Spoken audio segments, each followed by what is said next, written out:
This week on Adjusting, we're talking about another cognitive distortion, catastrophizing. When you've text someone and they haven't text you back and you automatically assume that you're going to die along with all the houseplants that you've already killed. Or when you're on a date and the date is very quiet and you think, I am the worst person on earth. But my personal favorite is when you're in therapy and your therapist says, well, let's unpack that. And you automatically assume that you are beyond repair. Yeah, your mind is writing horror movies in your brain, equipped with a dramatic soundtrack and an apocalyptic ending. But today, we are going to change the genre. We're going to change the channel. I'm your host, Justin G. Nelson. And by the end of this episode, we're going to tell your nervous system that maybe it's not a tiger in the bush. Sometimes it's just wind. Welcome to Adjusting.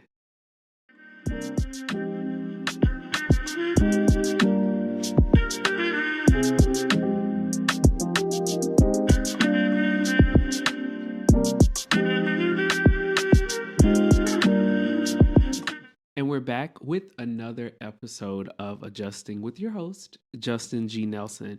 All right, so I hope you enjoyed last week's episode. I hope you did some homework. I hope you sat with it and caught yourself if you slipped into a space of all or nothing thinking with the negative thinking. I hope you embraced the gray because today it's going to get dark. All right, today we are talking about catastrophizing. It's basically your brain creating a horror story. You're welcome.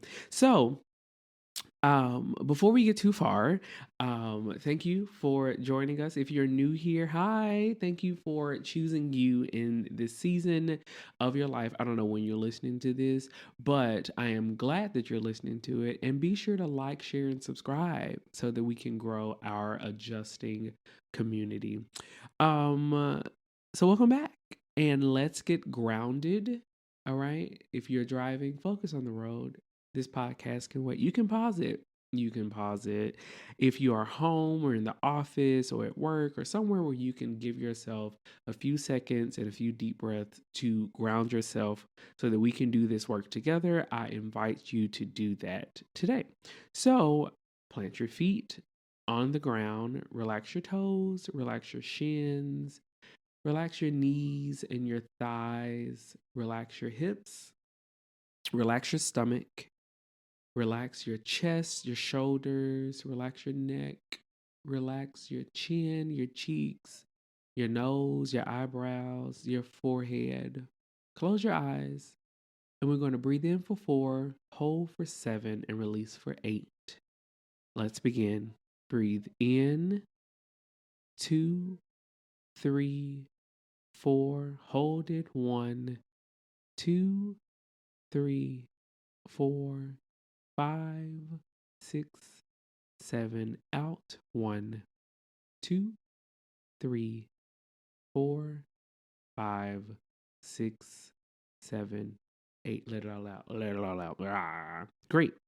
This next breath is just going to be a deep breath in and a deep breath out. Ready? Go. Breathe in and out. Great. Now let's talk about this horror story. Okay. So we're diving into catastrophizing. And baby, let me tell you, okay, if your brain has ever taken a simple, they haven't texted me back and turned it into a, I'm going to die alone, surrounded by houseplants and moths, you've experienced this cognitive distortion of catastrophizing. Now, I don't want to make it, like too dramatic, but what is catastrophizing? I'm glad you asked so that we can paint the picture. I don't want you to say, well, Justin, this sounds a lot like the last episode about all or nothing thinking. They all have to do with your brain. Okay. All or nothing thinking has two sides. sides. It's a bright side and a dark side with the gray in the middle. Black or white thinking. Catastrophizing? Oh, baby, it's just the worst case scenario. Yeah, it's just doomsday on repeat. Maybe they did. Maybe that kind of dramatic tension with it. But catastrophizing is a cognitive distortion where you assume the worst possible outcome of a situation, blowing minor instances and inconveniences and issues out of proportion, and treating unlikely disasters as inevitable, leading to heightened, really high levels of anxiety and depression and distress. That is your word for the week. Catastrophizing. So examples of this, and I have a long outline, but I'm gonna make it short. But if you head over to Substack, you can get some more detailed information. So examples of catastrophizing. It's when your brain takes the express elevator from minor inconvenience to total life ruination. Like when you stumble out of words or you stumble over words in a meeting and you're subtly convinced everyone thinks you're incompetent. Yeah, it's like, oh, I'm gonna lose my job. They're gonna fire me. I messed up the data. I said 1 million. It should have been 1 billion. I'm stupid. Your brain skips all the floors from it's fine, it's cool, it's okay to I'm fired. Cognitive distortion, where you predict the worst absolute possible outcome and believe it's the only outcome. Not just this might go bad, but this will go bad. And here's 47 points as to why it goes bad. Your mind becoming that friend who always has to one up every story, but with a disaster. Well, I got hit by a bike. Well, I got hit by a bus. Okay, calm down. It's not that serious. But that's what your brain does when it's catastrophizing. So I think you get the point. So here are some other common examples, like your boss wants to talk, you think you're gonna lose your job, or your partner seems quiet, they're planning to break up with me. I've experienced that. I was right though. Slight headache, I have a brain tumor. Friend doesn't respond immediately, they hate me, they're talking about me, there is another group chat happening about me. One mistake at work, my career is over. Me, I was in an audition. I cracked. I was like, you know what? I'm never gonna make it to Broadway. I still got a call back. But I was catastrophizing in that moment. I thought they thought I was bad, but we'll get to the healing part of it in a minute. To people who are new to therapy, I wanted to make sure I included this section for people who are new to the mental health space. You've heard all these buzzwords, you've been on TikTok, you've seen all these things, but you slowly want to take your mental health serious. I applaud you. So if you're new to therapy, we'll say this. People say I need therapy. They automatically assume you're beyond repair. I will be in therapy forever. This is people who are catastrophizing, not really having a grasp on the art of healing with therapy. Or if I'm crying in therapy and you're dealing with this cognitive distortion of catastrophizing, you automatically assume your therapist thinks you're weak and you're too emotional. Baby, listen, I told my friend this. It was somebody I was talking to. I think it was Jordan, my church member Jordan. And was it Jordan? It was someone, I don't know. But they said that people, yes, it was Jordan. We were talking about this on New Year's Eve. And he was just like, people cry so much. You're just like, what? Why are you crying so much? I was like, I wish I could cry. I can't even push it out, but it's fine. Or forgetting what to say in a session. You're in therapy and you forget what to say.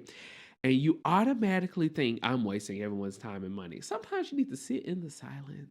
Okay? Let your thoughts do things, but just don't say it. Just have a moment. Or your therapist. Therapists love to say, let's explore that. And you're just like, what? Now you think I'm crazy. Now you think I'm real. I didn't mean that. But we can explore it. Or considering medication. Oh, I'm gonna be a dependent forever. I'm gonna need this for the rest of my life. You won't. You won't. Here are a few ones for my creatives. Low engagement on a post. We talked about this last week with all or nothing thinking, but this one with catastrophizing. Low engagement on a post. My work is irrelevant and I should delete everything. Shut up. No, you don't. You have a creative block for one day. I've lost it forever and will never create anything again. You're dramatic. You're being dramatic. Calm down. Someone doesn't like your work. I'm a fraud and I should burn all my books, my microphones, my cords, and everything. It is not that crucial. But for some people, it is. Comparison on social media. Everyone else is successful and I'm just playing pretend. People who are dating, because again, I'm trying to get out there. I'm trying to find my forever. Here. They take 2 hours to text back.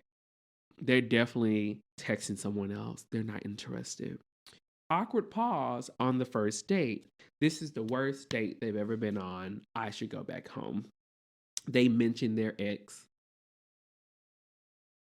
They're still in love with them. They're still, maybe they're trying to get their money. Okay, maybe their ex owes them some money. Plans get rescheduled. Oh, they're losing interest. They're not interested. Whatever. Let's jump to adjusting. Okay, to this distortion. So how does it show up? How does this cognitive distortion of catastrophizing show up? Physical symptoms. We're getting technical here, okay? Physical symptoms. Tightness in the chest. Your stomach drops. You're sweating like you're in a sauna. Your body goes into full flight or fight or fawn or freeze mode. Cognitive behavioral therapy, that CBT. That's when all of that kicks into overdrive. Your nervous system is a mess. It's a hot mess. The spiral speed run, going from 0 to existential crisis in 20 seconds. That's a world record right there. Okay. The mental rehearsals of conversations that will literally never happen. I'm guilty of this. You've practiced your resignation speech for 47 minutes, getting ready to go in there. I'm going to give it to them. Or you've drafted 7 versions of a 2 weeks notice. I have 2. You've already planned your comeback with criticism. You're ready. You're ready. Calm down. Rest a little bit. You're creating detailed contingency plans for imaginary disasters. That fun thing where you're grieving losses that haven't actually occurred yet. These are all the ways it shows up. And this is what it does to our brain, though. I talked about this last season in a book. Not in The Body Keeps the Score, but that is a thing. The Body Keeps the Score. But the book Break the Cycle is back there. It's the green book back there. Our ancestors who assumed the rustling was a tiger survived. But we have so much unresolved generational trauma that a lot of us shift to catastrophizing because of our DNA. I know this is a very deep topic. I'm not licensed yet, but I think I've read enough and done enough research to back that up. Your amygdala, and this is something I learned about in therapy, your big amygdala doesn't know the difference between a saber-toothed tiger and a read receipt. Your amygdala is that emotional gray area, not the gray area between black and white when it comes to the all or nothing thinking, but it's an emotional gray area. Cave person brain in a digital world equals chaos. Okay. Your nervous system is still operating on everything might eat us survival mode. Your brain thinks it's protecting you by preparing for danger, like an overprotective parent again, okay? That helmet situation, you got a forehead helmet and a backhead helmet, okay? Past trauma taught your nervous system to stay ready for threats. Trauma is a silent killer, I swear. And then there's this element of control illusion. If I imagine it all, I can't be surprised or hurt. Your brain thinks worrying equals preparing equals controlling. That sounds exhausting, right? Like I'm pretty sure I will be exhausted. But spoiler alert, it doesn't work, but your brain hasn't gotten the memo. So sometimes it's literally just your brain is bored and needs a project. Read a book. Read a book. Listen to Adjusting Podcast with your host, Justin G. Nelson. Give your brain something else to work on. And again, for people starting therapy, you are like, what the hell is an amygdala? What are you talking about? Your nervous system? I only know about the immune system. Okay, fine. Recognize that seeking help requires vulnerability, and catastrophizing is your brain trying to protect you from that exposure. Walking into therapy is like emotional skydiving, and your brain is freaking the out. It's like I know I should be here, but I don't know. I don't know. The stigma you've internalized is making everything feel bigger and scarier than it is. Your brain doesn't know what normal progress looks like in therapy. It's going to be muddy. Okay. You might think you should be fixed after 3 sessions. Baby, you still opening up after 3 sessions, sometimes after 3 months. And you're like, I didn't realize I was gonna be this open. Open up. Trust me, be vulnerable in therapy. And remember, your therapist has heard it all and then some. Okay, no surprises. For my creatives, recognize that creative work requires vulnerability, and catastrophizing is your brain's way of trying to protect that soft autistic project. Every piece you share is like handing someone a piece of your soul and saying, please be gentle. Please. Your brain knows this and is trying to bubble wrap your heart.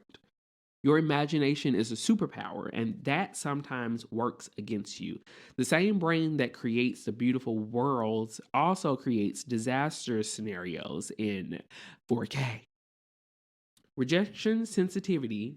And someone on TikTok is doing this, and that's why I wanted to throw that in this episode. They're trying to find 100 ways to get rejected this year to kind of redirect or rewire their nervous system. I think it's interesting. I haven't tapped too much into it, but rejection sensitivity is higher because your work feels like an extension of your soul. The comparison trap feeds catastrophizing because you're only seeing everyone else's highlight reel. You don't see the skeletons, you don't see the drafts, you don't see the number of journals have gone through, you don't see any of that. You see the polished Final Cut Pro exported video. Okay, that's what you see. Remember, even Beyonce has fallen down steps. Please don't cancel me, but she did. She fell and it read, I think it was like, ring me your alarm back. Michelle fell. Okay. The mighty have fallen. But you can get up. Proud of you. And for my single people who are looking for the love of their life, dating requires a risk, and your brain hates uncertainty. So, past relationship trauma has your nervous system on high alert. Your brain is like, remember what happened last time? Let's not do that again. Okay. You're not paranoid. You're pattern matching based off painful data. You're literally trying to predict another human's behavior. That's impossible, by the way. Modern dating culture has us all traumatized. It's not just you. It's not. Ghosting, breadcrumbing, love bombing. The dating world is a minefield, and you never know what you're going to step in. Okay. Your catastrophizing makes sense when the dating apps are actually designed for chaos. Everyone else is also 3 bad dates away from adopting cats and calling it a life. Again, I'm allergic to cats, so I'm going to get an iguana or fish. Your brain is trying to protect your heart by assuming the worst first. So, how do we apply this? Like, how do we work with this catastrophizing? Okay, great. I'm glad you asked. So, Applying methods. Here are 5 ways to shift your mind for your future self. So, and I love this. Shift number 1, shift from what if to what is. This is grounding in present reality. Your future self needs you to stop time traveling to disasters that don't exist. Every minute you spent in imaginary futures is a minute stolen from the present reality you're living now. Your future self wants those hours back that you spent worrying about things that never happened. So start training your brain to notice what's actually happening right now. What if they hate me becomes what is true right now. They smiled at me. They gave me a compliment. They told me they loved my book collection. What if I fail becomes what is true right now? I haven't even started yet. Creative. This is a gift to your future self because you're building new neural pathways, okay? The neuroplasticity, you're rewiring the things that default to reality instead of fiction. Future you will have memories of living, not just worrying. You're teaching your nervous system that the present is pretty and it's safe and it's comfortable and I can exist here. So creatives, if no one buys my art, becomes what is true. I'm creating something I love. I am building enough to just roll out and say, here, the right people will find it. And if you're dating, what if they ghost me? Becomes what is true. I might have a nice conversation in this moment. I might learn something more about me. I might learn something more about them. I might gain a friend from this. Okay? They may be able to see something in me that I didn't see that helps me to go, you know what? I am worthy of love. I am worthy of dating again. So, like living the what is. Shift number 2, from fortune telling to curiosity. Oh, embracing unknown outcomes. So, if your brain thinks it's psychic, it's just anxious with a vivid imagination.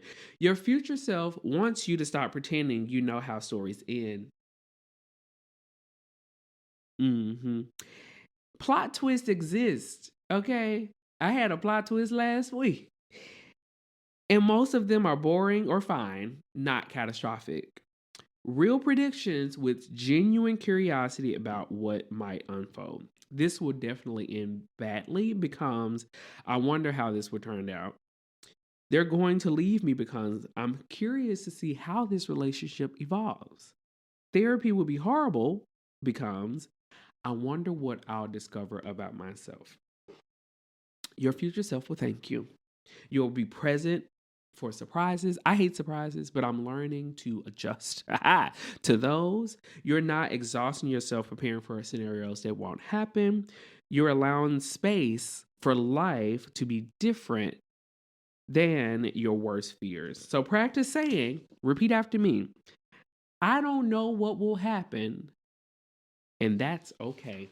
My God. Number 3, shift from catastrophe to capability. Trusting your resilience. Instead of imagining disasters, imagine yourself handling whatever comes. Your future self has survived everything your past self has worried about. You're still here after every worst case scenario your brain predicted. Build a relationship with your capable self, not your catastrophizing self. I couldn't handle rejection becomes I have handled rejection before and I can handle it again. And this, oh Jesus, okay, this speaks to me.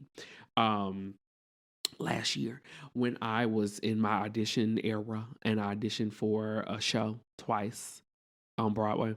And I made it to the final callback both times, but the first time I allowed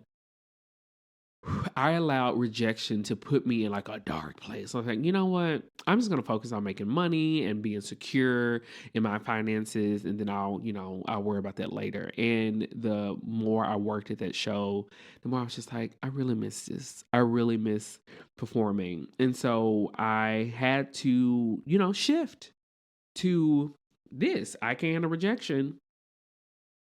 I handled it before. I can handle it again. So I'm back at auditions. Yay! Clap for me, clap for me. Creating a resilience inventory for your future self. List times you thought you couldn't survive something, but you did. Remember, you have 100% survival rate of your worst days. Your future self is evidence that you're stronger than your catastrophizing brain thinks. Number 4, from worst case to whole spectrum, allow multiple possibilities. I'll keep this short because this is a little deep. But again, it'll be on Substack. Your brain is showing you one channel, disaster network, when there are infinite channels available. So you got Hulu, you got Peacock, Netflix, HBO, all them channels. But your brain wants to just work on disaster network. More possibilities. Your future self wants access to the full range of possibilities, not just the horror movies. Okay, it's just like me. I had to expand my reading genres from romance to everything, historical fiction, thriller, self-help, all those things. Okay, my brain needed more than just the smut. It's enjoyable though. Life is rarely the tragedy your brain predicts or a fairy tale. It's usually somewhere in between. Okay, there's a happy ending, but what happened before to make the ending happy? Life. Practice holding space for multiple outcomes without attaching to any. Practice holding space for multiple outcomes instead of attaching to any. You hear me? Practice holding space for multiple. Write this down. Practice holding space for multiple outcomes instead of attaching to any. Great. The yes and practice. Yes, they might reject my work and they might love it and they might feel neutral. Multiple outcomes. Yes, this date might be awkward and it might be amazing and it might be perfectly fine. Yes, therapy might be uncomfortable and it might be transformative and it might be gradual. Okay? It's baby steps. Like that. And the last shift that we are embracing in this catastrophizing shift of it all is from protection to peace. Choosing trust over defense. You're catastrophizing an exhausting armor that your future self has to carry. Every single disaster you imagine is a brick wall between you and peace. Your future self wants to live openly, not behind fortifications against imaginary threats, not behind dysfunction, not behind trauma. Okay? Start choosing trust in yourself, in your life's unfolding, in your dreams, in your purpose over consistent defense. Trust that you'll handle what comes when it comes. Trust that most people aren't trying to hurt you. Trust that the universe isn't personally orchestrating your downfall. And trust that seeking help is strength, not weakness. I sound like a preacher today, but I'm not. Peace practices for your future self. When catastrophizing starts, I choose peace over this story. Okay? I choose peace over this story. Daily reminder, I don't need to suffer. I wrote this a while back. I don't need to suffer twice. Okay? I don't need to suffer in my imagination. And once when it happens, once is enough. Okay, I'm sorry. And mantra, put your hand on your heart. Both of them. I release my future self from carrying today's fears. One more time. I release my future self from carrying today's fears. Wow. So here's the summary, okay? Because that was a lot. I'll put book recommendations on Substack. Your catastrophizing brain thinks it's being helpful. Like that friend who texts you, be careful every time you leave the house, even if it's to take the trash out, okay? We're not trying to eliminate this completely because sometimes caution is good, okay? Sometimes listen to your gut. It's just like, I don't know about this one, okay? You on them hookup apps, I don't know if you should go. I've seen it in the movies, but we're adjusting the volume down from 11 to like a 3 or a 4. Okay. Your homework is to catch yourself in one catastrophizing spiral and practice the what is shift, or from protection to peace. And for my therapy beginners, I'm proud of you. Okay. I am proud of you for showing up in this space and saying, I am ready to adjust. I am ready to rid myself of anything that is holding me back from my future self being strong, being creative, being loved, being seen. Okay. Great. So until next time, keep adjusting, and I'll see you next week. Bye-bye.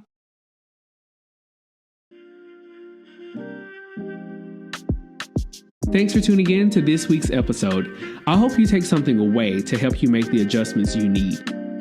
Before you go, please take a quick second to share this with someone you care about. And if you can, please leave a 5-star rating and review on whatever platform you're listening to this on.